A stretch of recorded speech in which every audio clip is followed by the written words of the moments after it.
Hello viewers, welcome back to my channel. রাত গভীর হোক বা ভোরের আলো ফুটুক, মসজিদ থেকে যখনই আজানের ধ্বনি ভেসে আসে তখনই পাড়ার কুকুরগুলো অদ্ভুত স্বরে ডাকতে শুরু করে। মনে হয় যেন তারা কিছু একটা দেখে ভয় পাচ্ছে বা কাউকে সতর্ক করছে।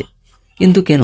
এর পিছনে কি লুকিয়ে আছে কোনো অলৌকিক রহস্য, নাকি এর কোনো বৈজ্ঞানিক ব্যাখ্যা আছে? ইসলামী ব্যাখ্যা। ইসলাম ধর্ম অনুযায়ী এর একটি বিশেষ কারণ রয়েছে। সহিহ বুখারী ও মুসলিম শরীফ হাদিস থেকে জানা যায়, যখন আজান দেওয়া হয় তখন শয়তান আজানের শব্দ থেকে দূরে পলায়ন করে। যেহেতু প্রাণীকুল এমন কিছু দেখার ক্ষমতা রাখে যা মানুষ পারে না, তাই কুকুরগুলো পলায়নরত শয়তানকে দেখে উত্তেজিত হয়ে পড়ে এবং ডাকাডাকি বা আর্তনাদ শুরু করে। অন্যদিকে বিজ্ঞান কি বলে? বিজ্ঞানীরা মনে করেন কুকুরের শ্রবণ শক্তি মানুষের চেয়ে কয়েক গুণ বেশি তীক্ষ্ণ। আজানের সুর বা উচ্চ শব্দ যখন তাদের কানে পৌঁছায় তখন তারা পাল্লা দিয়ে ডাকতে শুরু করে। তারা মনে করে এটি অন্য কোনো প্রাণী ডাক বা তাদের এলাকার রক্ষার একটি সংকেত। মূলত হাই পিচ সাউন্ডের কারণেই তারা এমন প্রতিক্রিয়া দেখায়।